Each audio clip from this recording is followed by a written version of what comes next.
नमस्कार, यो AB news खबरको संकेत हो। तपाईं अहिले एबी न्यूज एट 2 मा हुनुहुन्छ। म एलिजा लामिछाने। प्रारम्भमा मूल खबर। कांग्रेस नेता गिरीको आज अपराह्न पशुपति आर्यघाटमा अन्त्येष्टि गरिने, राष्ट्रपति प्रधानमन्त्री सहित शीर्ष नेताद्वारा श्रद्धाञ्जली व्यक्त। प्रदीप गिरीको निधनमा नेपाली कांग्रेसद्वारा शोक प्रस्ताव पारित, देशभरका पार्टी कार्यालयमा झण्डा 3 दिनसम्म झुकाउने निर्णय।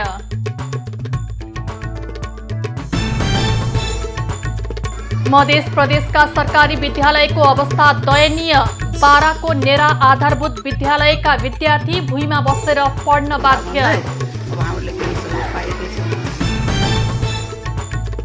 मस्कोमा विस्फोट हुँदा रुसी राष्ट्रपतिका सहयोगी छोरीको मृत्यु, पुटिनका सहयोगी अलेक्जेन्डरलाई लक्षित गरिएको अनुमान।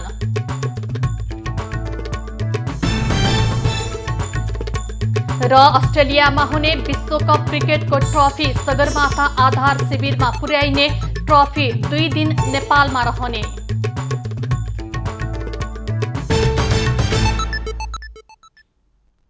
अब खबरको सिलसिला प्रारम्भ गरौं प्रदीप गिरीको निधन सम्बन्धी प्रसंगबाट।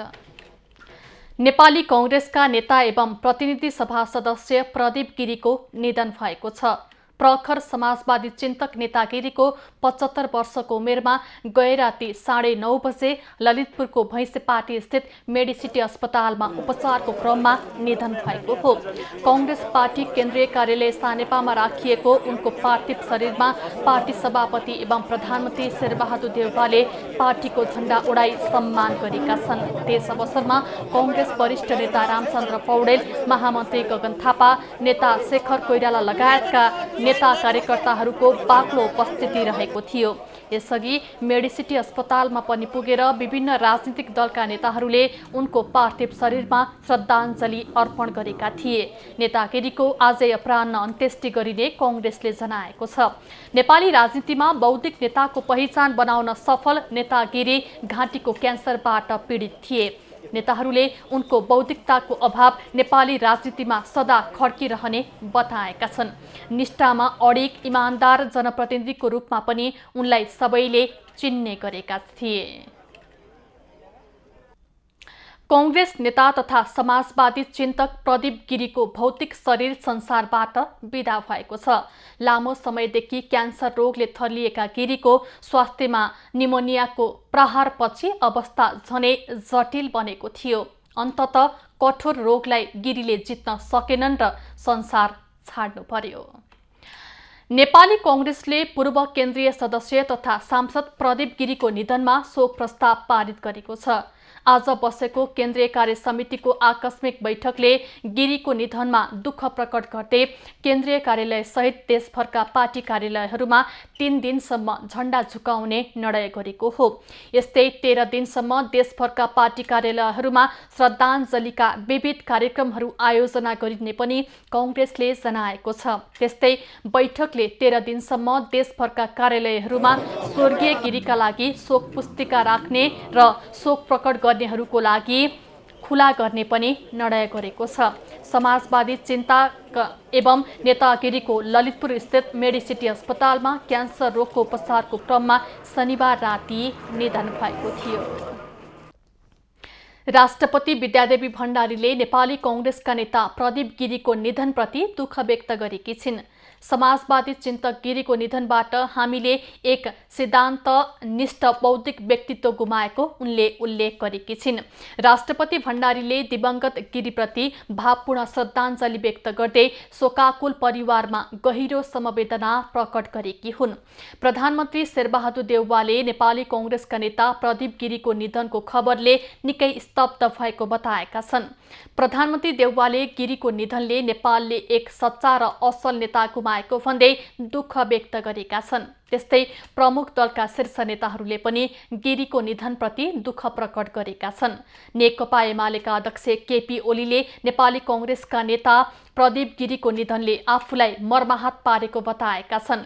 सामाजिक सञ्जाल मार्फत शोक वक्तव्य जारी गर्दै पूर्व प्रधानमन्त्री ओलीले दिवंगत गिरीप्रति श्रद्धासुमन अर्पण गर्दै शोकाकुल परिवारजनमा गहिरो समवेदना प्रकट गरेका छन्।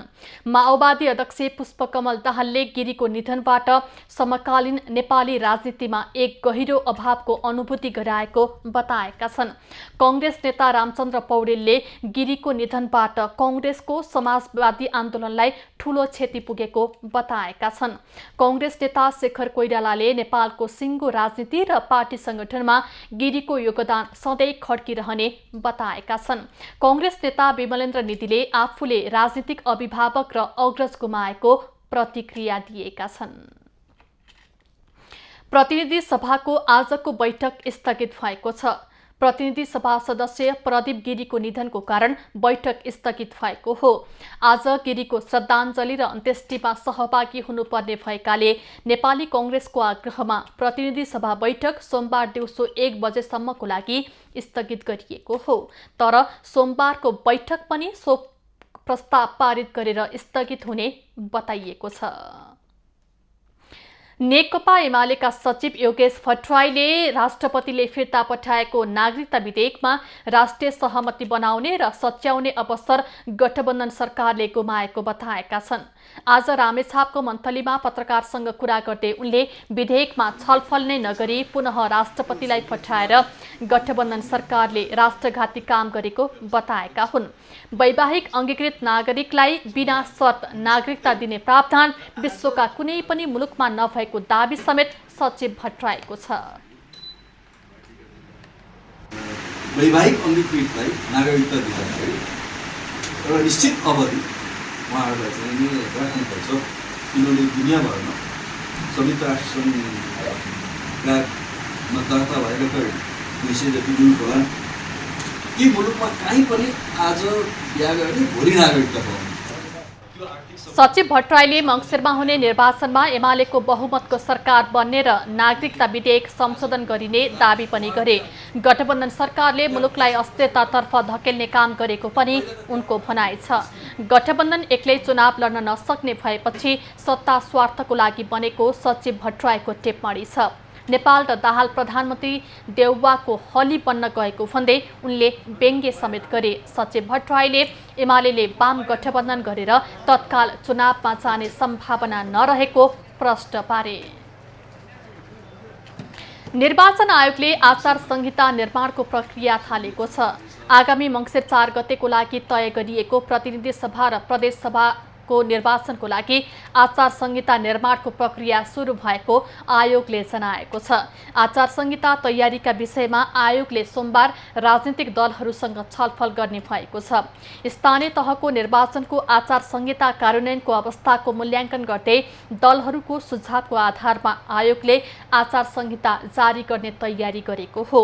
यसैबीच निर्वाचन आयोगले निर्वाचन क्षेत्र पूर्वाधार विकास कार्यक्रम र बजेटमा नतोकिएका नयाँ आयोजना तथा कार्यक्रम सञ्चालनमा आजदेखि रोक लगाएको छ। निर्वाचन आयोगले निर्वाचन क्षेत्र पूर्वाधार विकास कार्यक्रम र बजेटमा नतोकिएका कुनै पनि नयाँ आयोजना तथा कार्यक्रम सञ्चालन नगर्न निर्देशन दिएको हो। आयोगका अनुसार नयाँ योजना र कार्यक्रमले मतदातालाई प्रभावित पार्न सक्ने तथा समग्र निर्वाचनको निष्पक्षता र तटस्थतामा समेत प्रत्यक्ष असर पार्न सक्ने भन्दै नयाँ योजना र कार्यक्रममा आयोगले रोक लगाएको छ। यसअघि नै बजेट मार्फत घोषणा गरिएका योजना तथा कार्यक्रम भने यथावत रूपमा सञ्चालन गर्न सकिने आयोगको भनाइ छ। नेपाल भारतबीच सबैभन्दा धेरै व्यापार हुने पर्साको रक्सोल नाकाको सडक जीर्ण हुँदा उद्योगी व्यापारीदेखि सर्वसाधारणले शास्ति बेहोरिरहेका छन्। पिच भत्काएर पुनर्निर्माण गर्न ठिक्क परेको सडकमा मुद्दा परेपछि निर्माण कार्य अलपत्र परेको हो। वीरगञ्ज रक्सौल सडक अन्तर्गत रजत जयन्ती चोकदेखि मितेरी पुलसम्मको निर्माण कार्य अलपत्र परेको छ। रक्सौल हुँदै नेपाल प्रवेश गर्ने मुख्यद्वारको सडकको धुलोले यात्रु र सवारी साधन आवत जावतमा समस्या भएको हो। सडकको पिच उप्किएर त्यत्तिकै छाडेका कारण सो नाका प्रयोग गर्नेहरूले शास्ति बेहोर्नु परिरहेको छ।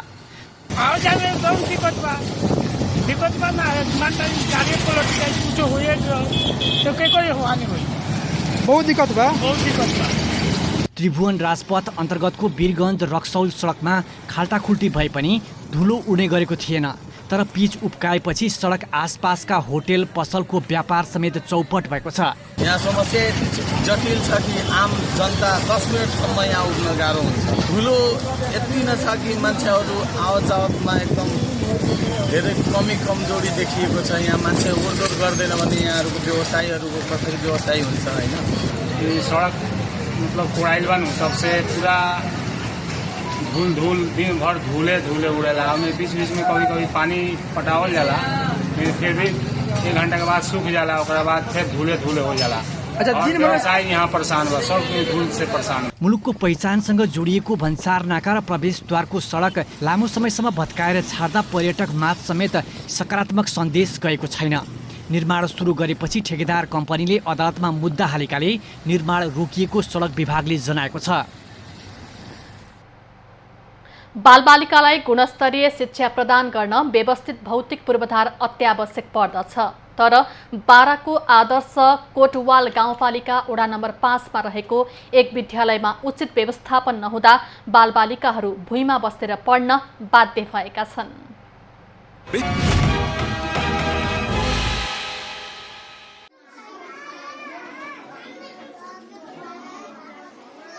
शिक्षा आर्जन गर्ने थलोको अवस्था देख्दा लज्जाबोध हुनुपर्ने हो। तर स्थानीय तहका जनप्रतिनिधिहरू कानमा तेल हालेर बसेका छन्। पटक पटक स्थानीय सरकारलाई सहयोगको याचना गर्दा पनि बजेट उपलब्ध हुन सकेको छैन।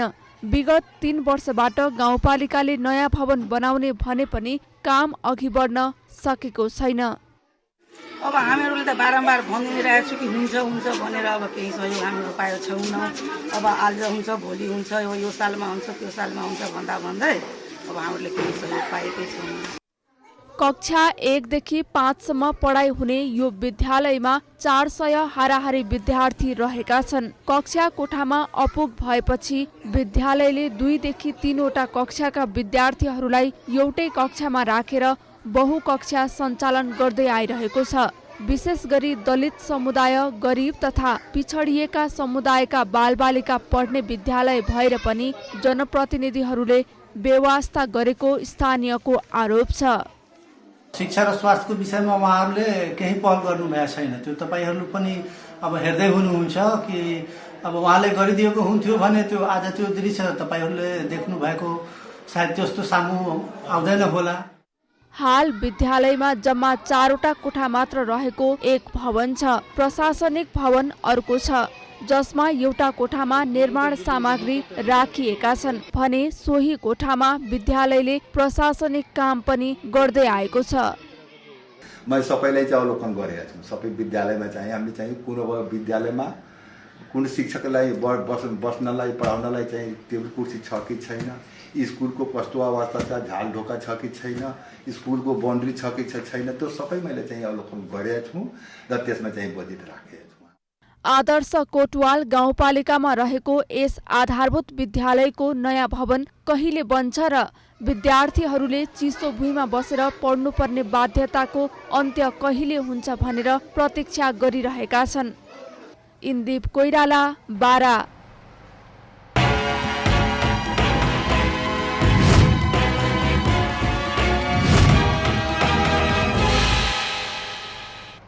भोजपुरको आमचोक गाउँपालिकाले आफ्नै लगानीमा सामुदायिक कृषि फार्म सञ्चालनमा ल्याएको छ। कृषकलाई नमुनाका रूपमा देखाउन यस्तो फार्म सञ्चालनमा ल्याएको हो। यहाँ कृषि, पशुपालन, फलफुल, तरकारी खेती गरिएको छ। भोजपुरको आमचोक गाउँपालिकाले नागरिकहरूलाई स्वरोजगार बनाउने अभियानको थालनी गरेको छ। कृषि क्षेत्रमा नमुना गाउँपालिका बनाउने उद्देश्यले करिब 60 लाख सरकारी लगानीमा घारे सामुदायिक फार्म सञ्चालन गरेको हो। गाउँपालिकाले 120 रोपनी जग्गा भाडामा लिएर माछा पालन, कागती खेती, बाख्रा पालन, फलफुल तथा तरकारी खेती गरेको छ। अहिले फर्ममा काम गर्नका लागि 3 जना कर्मचारी समेत नियुक्त गरिएको छ। लगानीको आधारमा फर्मबाट आम्दानीलाई गाउँपालिकाको आय स्रोतको रूपमा लिइनेछ। कृषकहरूलाई अध्ययन अवलोकन गर्न मिल्ने सक्ने खालको एउटा फर्म सञ्चालन गर्नुपर्छ भन्ने अवधारणाका साथ यो सञ्चालन भएको हो। कृषकहरूको मनोबल उच्च राख्न तथा अन्य कृषकहरूलाई व्यावसायिक कृषिमा लाग्न उत्प्रेरणा मिल्ने गाउँपालिकाले जनाएको छ। यहाँको किसानहरूको मनोबल उच्च राख्ने एउटा उदाहरणीय कामको लागि प्रोत्साहन स्वरूप यो एउटा फर्मको स्थापना भएको हो। गाउँपालिकाले नमुना फर्म सञ्चालन गरेपछि अन्य कृषकहरू पनि व्यावसायिक खेती गर्न उत्सुक भएका छन्। धन्यवाद भन्नु पर्यो हैन। अब यस्तो विकट ठाउँमा रोजगार दिनुभएको छ, राम्रै रोजगारीको सिर्जना त अब अत्यन्त राम्रो नि। अब यहाँ बेरोज बस्नेले अब बेला बेलामा रोज पाएकै छ। यो त अब राम्रो गरौँ, यसरी गरौँ, एउटा नमुनाको रूपमा यसलाई अब सञ्चालन गरेर देखाइदिउँ भन्ने सोच चाहिँ ठुलो छ। कृषिमा आत्मनिर्भर बनाउने लक्ष्यका साथ गाउँपालिकाले थालेको यो काम प्रशंसा योग्य रहेको स्थानीयको भनाइ छ। युवराज बिष्ट, भोजपुर। सप्तरीको सुरुङ्गाका किसानहरू सिँचाइ अभावको चपेटामा परेका छन्। आकाशे पानीको भरमा खेती गर्दै आएका सुरुङ्गा नगरपालिका वडा नम्बर 7 चकदहका किसानले खेतीबाट राम्रो लाभ लिन नसकेका हुन्। विद्युतीकरण मार्फत सिँचाइ सुविधा भए उत्पादन बढ्ने किसानको अपेक्षा छ।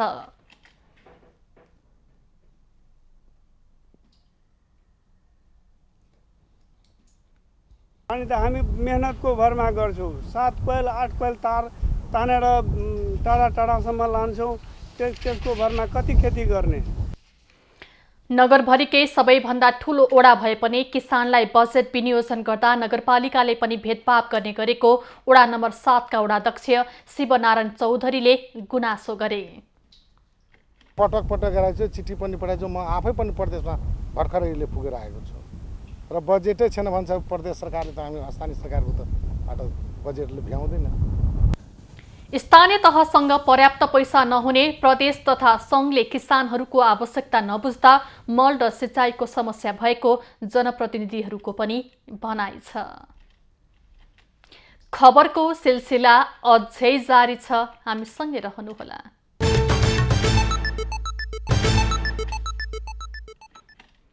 अब बाँकी खबर।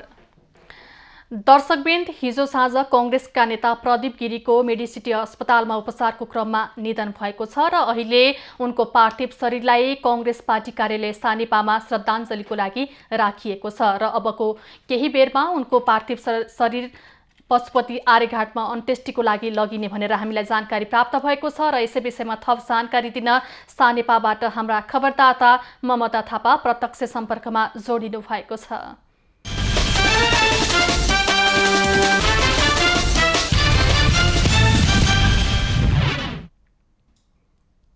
ममता, कांग्रेस नेता प्रदीप गिरीको पार्थिव शरीर श्रद्धाञ्जलीको लागि पार्टी कार्यालयमा राखिएको छ र श्रद्धाञ्जलीको कार्यक्रम 2 बजेसम्म रहने र त्यसपछि अन्त्येष्टिको लागि पशुपति आर्यघाटमा लगिने भनिएको थियो।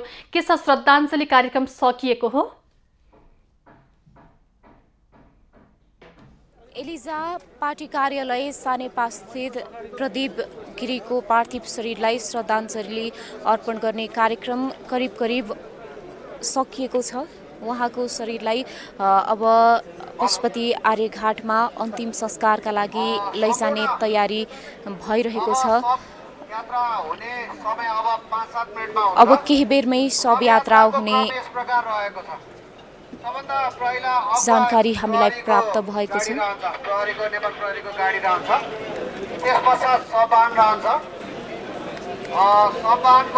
गाडीमा रहनुहुने परिवारजनहरू उहाँहरू हुनुभयो। अनि त्यस पश्चात सबवानको पश्चात यो सबवान भनेको यो हाम्रो सशस्त्र प्रहरीको गाडी रहन्छ। अनि गाडीको क्रम त्यस पश्चात भारती सिल्वा म्याडमको गाडी, पार्टी पदाधिकारीज्यूहरूको गाडी, अन्य दलका नेताज्यूहरूको गाडी, माननीय मन्त्रीज्यूहरूको गाडी, अन्य दलका नेताज्यूहरूको गाडी पश्चात सरकारी गाडी, अन्य सरकारी गाडीहरू र त्यस पश्चात अन्य गाडीहरू बिस्तारै यो कन्वेमा रहन्छ। र यसको रुट यो पार्टी अफिसको यो पछाडिपट्टिको गेटबाट अगाडि हामी यो रिङ रोडमा निक्लिन्छौँ। रिङ रोडबाट सातो बाटो, कोटेश्वर, गौशाला, हुँदै पशुपतिको दक्षिणपट्टिको तिलगङ्गा निरीको सुमार्गी भवन निरीको गेटबाट इन हुन्छ र त्यहाँबाट पशुपत क्षेत्र आर्यघाटसम्म पुग्छ। मैले फेरि पनि यहाँहरूलाई सब यात्राको बारेमा रिपिट एलिजा हामीलाई सब यात्राको बारेमा जानकारी गराइरहनु भएको छ। पहिलो अघिल्लो अगुवामा नेपाल प्रहरीको गाडी रहन्छ, त्यस पश्चात यो सब वाहन रहन्छ, सब वाहनमा परिवारजनहरू रहनुहुन्छ सँगै। सब यात्राका क्रममा पहिलो क्रममा नेपाल प्रहरीको गाडी रहने जानकारी हामीलाई दिएको छ। त्यस पश्चात अन्य दलका नेताजीहरूको गाडी, उहाँका परिवारजन आफन्त सवार गाडी, त्यस पश्चात त्यसै गरी लगतै पार्टीका नेता कार्यकर्ता सवार गाडी र त्यस अनुसार त्यसको पछि अन्य गाडीहरू सब यात्राका लागि निस्किने तयारी यहाँ भइरहेको छ। फेरि पनि एकचोटि रिपिट गर्न चाहे, पार्टी अफिसको पछाडिपट्टिको गेटबाट सातो बाटो कोटेश्वर गौशाला, पार्टी अफिसको पछाडिपट्टिको गेट हुँदै इन गरेर आर्यघाटसम्म रहन्छ। हस्, धन्यवाद। अबको 10 मिनट जतिमा यहाँबाट सब यात्रा प्रारम्भ हुन्छ।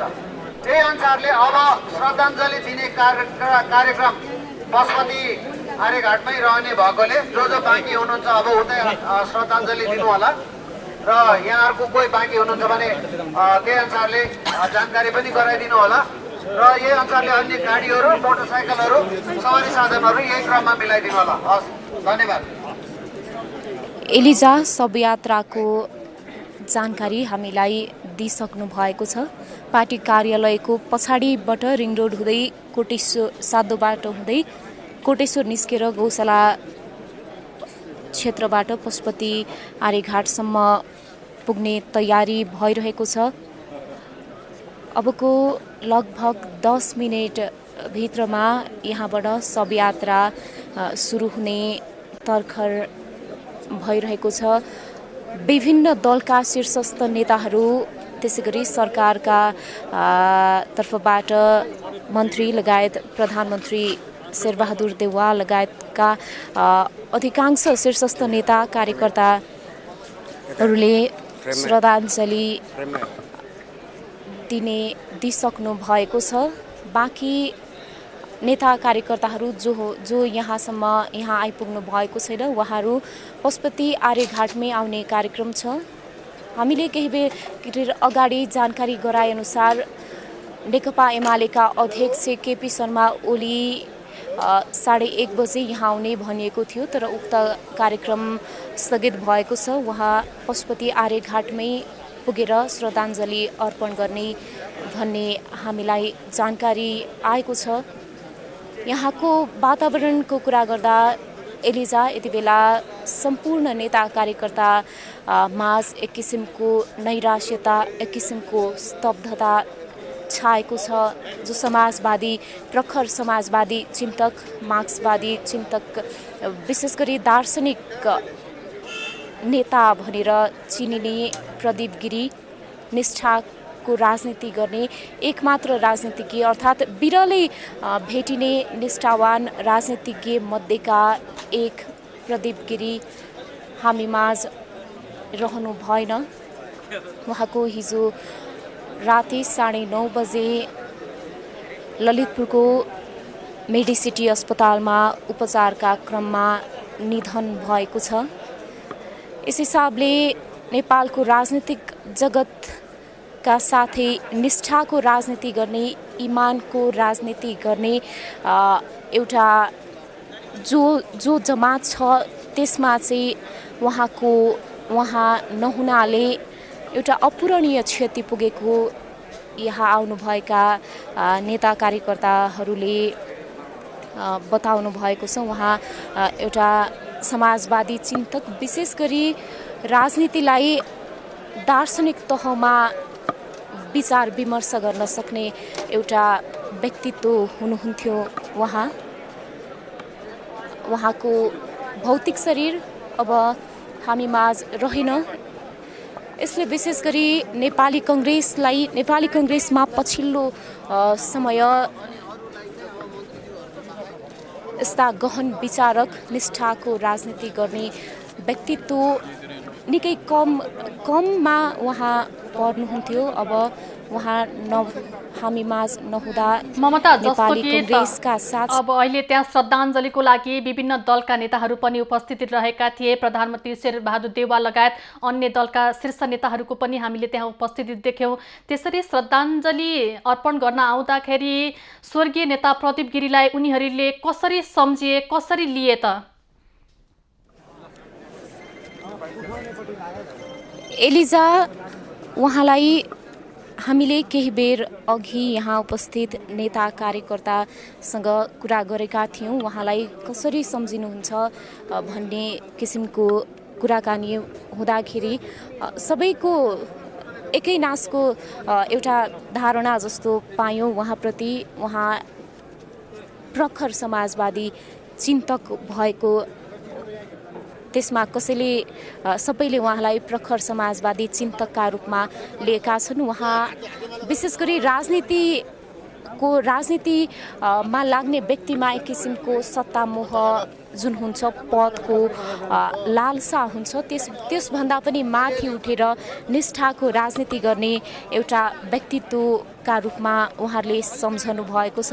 एउटा बौद्धिक जमात जो चिन्तनशील छ, जो अध्ययनशील छ, जो अध्ययन गर्न रुचाउँछ, त्यो जमातले उहाँको निधनप्रति निकै नै गहिरो शोक व्यक्त गरेको हामीले पायौँ।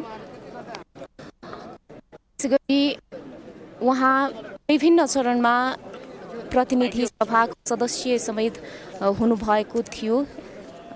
अहिले पनि उहाँ 2074 सालको निर्वाचनमा पनि क्षेत्र नम्बर 1बाट प्रतिनिधि सभा सदस्य हुनुहुन्थ्यो। त्यस क्रममा पनि उहाँ एउटा जिम्मेवार ओहदामा पुग्दा पनि उहाँमा चाहिँ पदको कुनै पनि लालसा, पद लोलुपता नदेखिएको भनेर कार्यकर्ता नेताहरूले, उहाँका इष्टमित्र, उहाँका शुभचिन्तकहरूले त्यो हिसाबले उहाँलाई स्मरण गरेका छन्।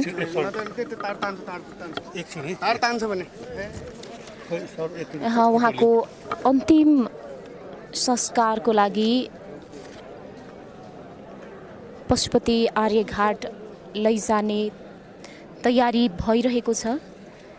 बिहान मेडिसिटी अस्पतालमा श्रद्धाञ्जलीका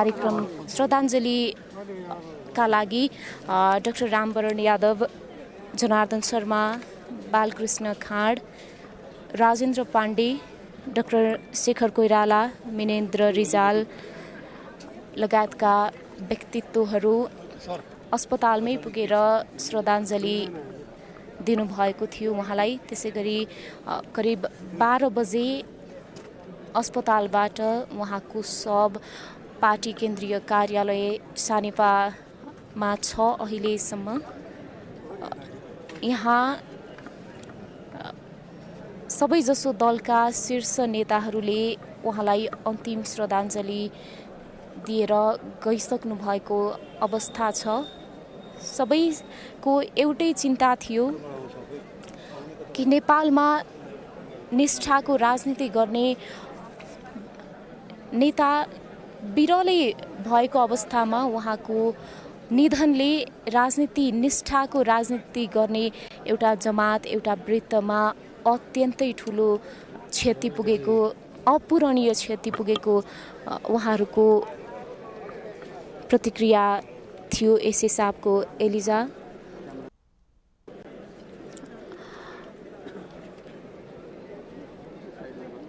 उहाँसँग उपचारका क्रममा सँगै रहनुभएका केही व्यक्तिहरूसँग पनि हामीले कुराकानी गर्ने अवसर पाएका थियौँ। त्यस अवसरमा उहाँ जुन रोगसँग लडिरहँदा उहाँ उपचारको क्रममा रहिरहँदा पनि उहाँमा एक किसिमको ऊर्जा उहाँमा एक किसिमको आशा त्यो क्षणमा पनि थियो। उहाँ कहिले निराश हुनु भएन। उहाँ अन्तिम क्षणमा पनि उत्तिकै ऊर्जावान ऊर्जाशील भएर बात गर्नुहुन्थ्यो भनेर उहाँका निकट रहनुभएका व्यक्तिहरूले बताउनु भएको छ। अहिले उहाँको पार्थिव शरीरलाई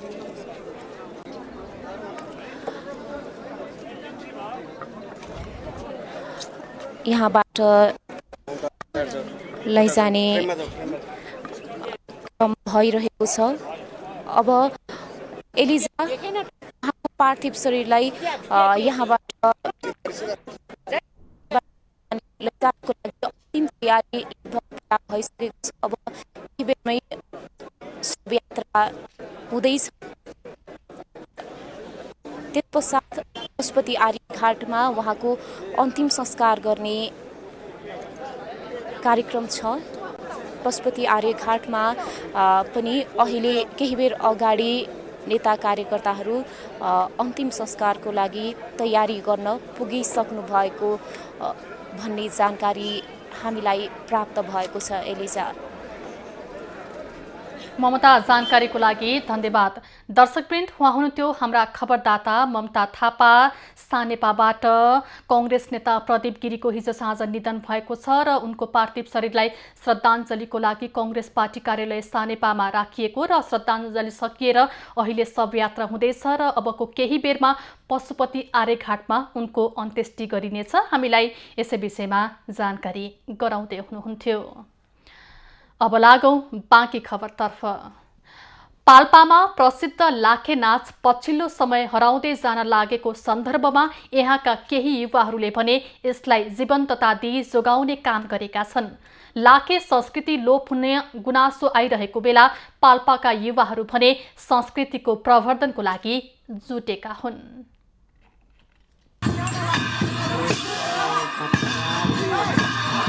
केही वर्ष पहिलेदेखि मनोरञ्जन र परम्परा संरक्षणको दरिलो माध्यम बनेको पाल्पाको लाखे नाच जोगाउन युवाहरूले सक्रियता देखाएका छन्। यो वर्ष पनि पाल्पाको भैरवस्थान युवा क्लबले घण्टा कर्णदेखि कृष्ण जन्माष्टमीसम्म लाखे नाचलाई यो वर्ष पनि निरन्तरता दिएका हुन्। हामीले हाम्रो संस्कृति जगेर्ना गर्नको लागि लाखे नाचले संस्थागत रूपमा हामीले नचाउँदै आइरहेका छौँ। अहिले हाम्रो यो लाखे नाच हाम्रो तानसेनका युवाहरूले माघ भैरवको चाहिँ हामीले दलेखनगरमा नाच प्रदर्शन गरिरहेका छौँ। राक्षस अनुहारको मुकुण्डो र परम्परागत वेशभूषा लगाई बाजाको तालमा चोक चोकमा 1 महिना दिनसम्म लाखे नचाउने गरिन्छ। भूत प्रेत नलागोस् र पापी आत्माले दुःख नदेओस् भनेर नाचिने लाखे नाच पाल्पामा लोकप्रिय छ।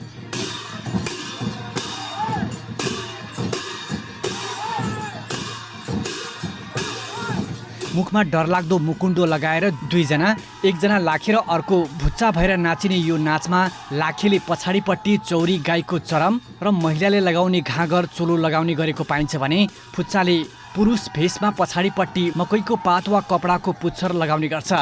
श्रीकृष्ण जन्माष्टमीको राति भगवती मन्दिर अगाडि राँगोलाई लाखेले मुकुट लगाएर मारेपछि यो जात्रा सकिन्छ। अनिल लेगल, पाल्पा। चालू आर्थिक वर्ष 2079-80 को पहिलो महिनामा झण्डै 2 अर्ब रुपैयाँको विद्युत भारततर्फ निर्यात भएको छ।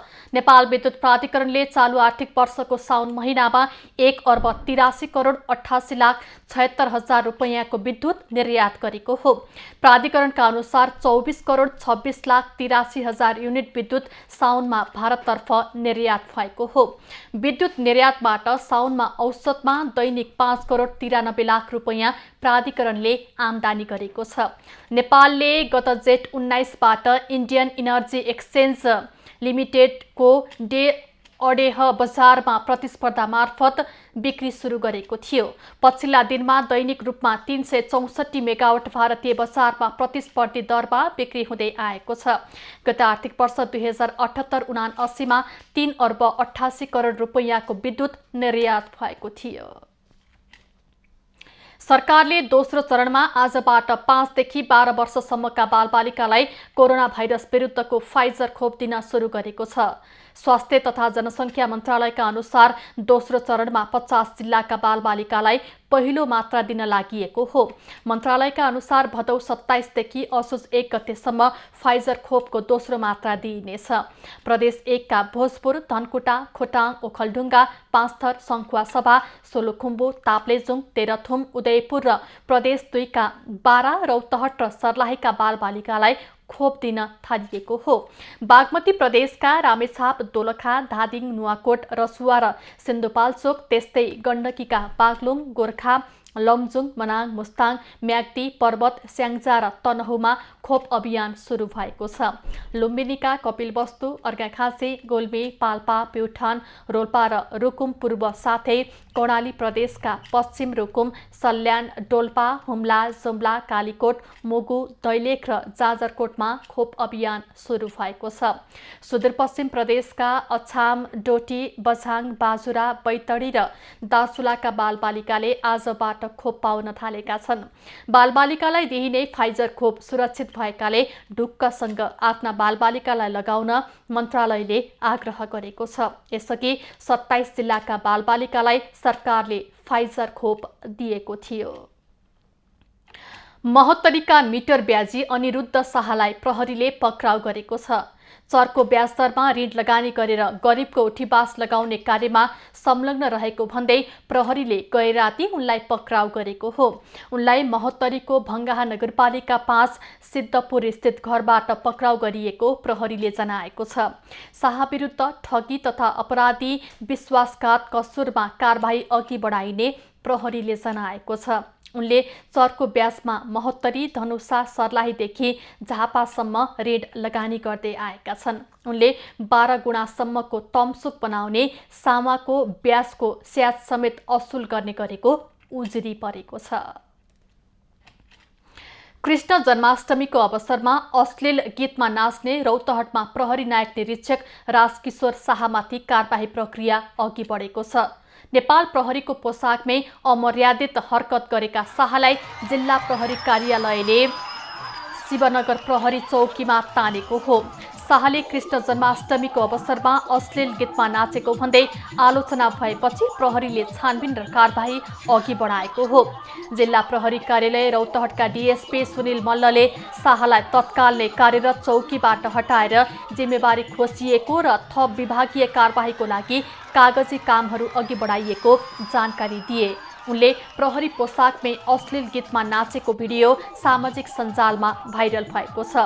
उनको कार्यलाई मर्यादा एवं आचरण विपरीत मारिएको छ। नृत्य अघि उनले स्थानीय दर्शकलाई मोबाइलमा दृश्य खिच्न समेत रोक लगाएका थिए। श्रीकृष्ण अष्टमीका अवसरमा रौतहटमा अश्लील आर्केस्ट्रा हुने गरेका छन्। आर्केस्ट्राहरूमा प्रहरी कर्मचारीहरूले नै आर्थिक लाभ लिएर सुरक्षा प्रदान गरेको आरोप लाग्दै आएको छ। धादिङको बेनीघाट रोराङ गाउँपालिका अति विकट तामाङ बस्तीका बालबालिका पढ्न पाउने भएका छन्। जनवादी शिक्षाको वकालत गर्दै आएको नेत्रविक्रम चन्द नेतृत्वको नेपाल कम्युनिस्ट पार्टी निकट अखिल क्रान्तिकारीले विद्यालय बनाइदिएपछि उनीहरू विद्यालय जान पाउने भएका हुन्। नेत्रविक्रम चन्द नेतृत्वको नेपाल कम्युनिस्ट पार्टी निकट विद्यार्थी संगठन अखिल क्रान्तिकारीले धादिङ जिल्लाको बेनीघाट रोराङ गाउँपालिकाको वडा नम्बर 1 र 2 को सिमानामा स्थित अति विकट तामाङ बस्ती रहेको च्यात्रा गाउँमा आधारभूत विद्यालय निर्माण गरेको छ। बस्तीमा यसभन्दा पहिले विद्यालय थिएन र बालबालिकाहरू शिक्षाबाट वञ्चित थिए। नजिकको विद्यालय पनि 3 घण्टाको दूरीमा रहेको र भिरालो बाटो भएकाले बालबालिकाहरू पढ्ने अवसरबाट वञ्चित थिए। नेपाल कम्युनिस्ट पार्टीका नेता कार्यकर्ता प्रतिबन्धको समयमा अभियानको क्रममा त्यस क्षेत्रमा जाँदा विद्यालय नै नभएकाले चन्दको निर्देशनमा विद्यालय निर्माण गरिएको हो। अखिल क्रान्तिकारी हाम्रो संगठन, हाम्रो पार्टी सधैँभरि तपाईहरु जनसमुदायसँग हुनेछ। यहाँको शिक्षाको, स्वास्थ्यको हामीले यहाँ हेर्दैछौँ। तपाईहरुको बस्ती पनि छैन अहिलेसम्म। पानी पनि यहाँ भर्खर हामी हेर्दैछौँ। तपाईको आकाशबाट पानी आएपछि यहाँबाट खानुपर्ने स्थिति छ। त्यसो हुँदा यो दुःखद स्थितिमा हामी अझै पनि यो गाउँको निम्ति, यो तपाईहरु जनताको निम्ति हामी थप काम गर्न चाहन्छौँ। यहाँ हामीले विद्यालय बनाएका छौँ। यहाँ विद्यालय बनाउने कामको अगुवाई गरेका छौँ। यो विद्यालय यही समुदायको निमित्त हुनुपर्छ। यहाँबाट पढ्ने विद्यार्थीहरू भोलिको दिनमा डाक्टर, पाइलट, इन्जिनियर बन्ने त्यो ल्यागत राख्नुपर्छ र त्यसको फाउन्डेसन भन्ने कुरा अहिलेको प्रारम्भिक शिक्षा यो प्रारम्भिक शिक्षा पाउने अवसरबाट वञ्चित हुनुहुन्न भन्ने हाम्रो कुरा छ। गाउँमा 25 घर दूरी रहेका छन् भने करिब 50 जना बालबालिका छन्। अखिल क्रान्तिकारीले आफ्नै लगानी, श्रमदान र स्थानीय सङ्घको सहकार्यमा 4 कोठे विद्यालय भवन निर्माण गरेको हो। उद्घाटन लगत्तै विद्यालयमा पढाइ समेत सुरु भएको छ। विद्यालयलाई आवश्यक फर्निचर, खेलकुद सामग्री र शैक्षिक सामग्री समेत अखिल क्रान्तिकारीले उपलब्ध गराएको छ। विद्यालयमा 30 जना विद्यार्थी भर्ना भएका छन्। विद्यालयको निर्माणका लागि करिब 10 लाख रुपैयाँ खर्च भएको र सो रकम दाताबाट सङ्कलन गरिएको अखिल क्रान्तिकारीले जनाएको छ। खबरको सिलसिला अझै जारी छ, हामीसँगै रहनुहोला।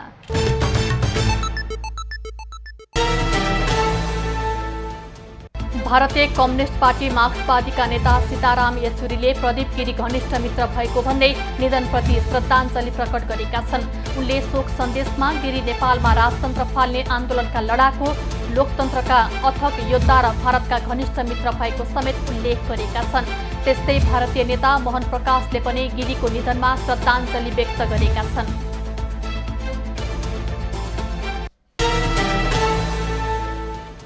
उपचारमा चिकित्सकले लापरवाही गरेर बिरामीको अवस्था गम्भीर भएको भन्दै पर्साको वीरगञ्जमा प्रदर्शन भएको छ।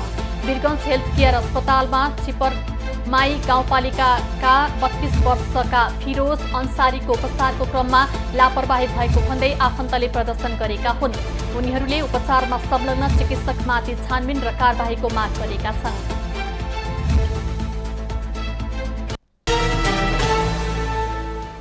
नेकपा एकीकृत समाजवादीका सम्मानित नेता एवं पूर्व प्रधानमन्त्री झलनाथ खनालले आफू अन्तिम पटकको लागि प्रतिनिधि सभामा उम्मेद्वार हुने बताएका छन्।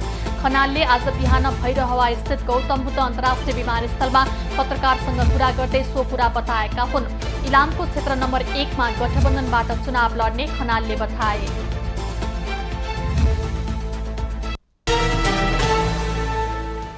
नेकपा एमालेका उपाध्यक्ष सुरेन्द्र पाण्डेले 2056 को चुनावमा जस्तै अहिले पनि एमाले अप्ठ्यारो स्थितिमा रहेको बताएका छन्। आज पोखरामा पत्रकारसँग कुरा गर्दै उनले अप्ठ्यारो परिस्थितिका बावजुद एमाले चुनावको तयारीमा रहेको बताएका हुन्। पार्टी विभाजनको प्रभाव पनि जनतामा परेको पाण्डेको भनाइ छ। अब पालो एबी न्यूज एट मौसमको।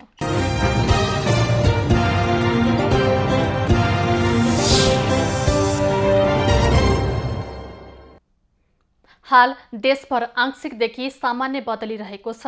आज लुम्बिनी, कर्णाली र सुदूरपश्चिम प्रदेशमा सामान्य बदली रही प्रदेश 1 का केही स्थानमा तथा बाँकी प्रदेशका 1-2 स्थानमा मेघगर्जनसहित हल्कादेखि मध्यम वर्षाको सम्भावना रहेको जल तथा मौसम पूर्वानुमान महाशाखाले जनाएको छ।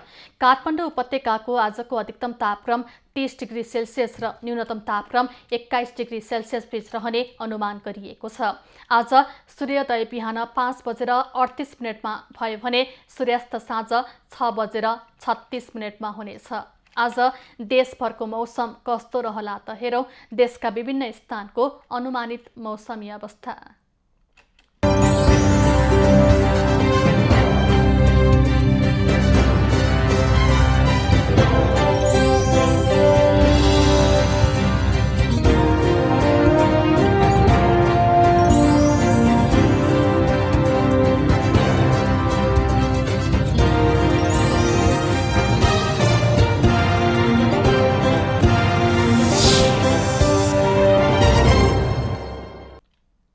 अहिलेलाई खबरको क्रम यति नै। एबी न्यूज खबरका यी सहित अन्य विस्तृत खबरको लागि www.abnews.tv लगइन गर्न सक्नुहुनेछ।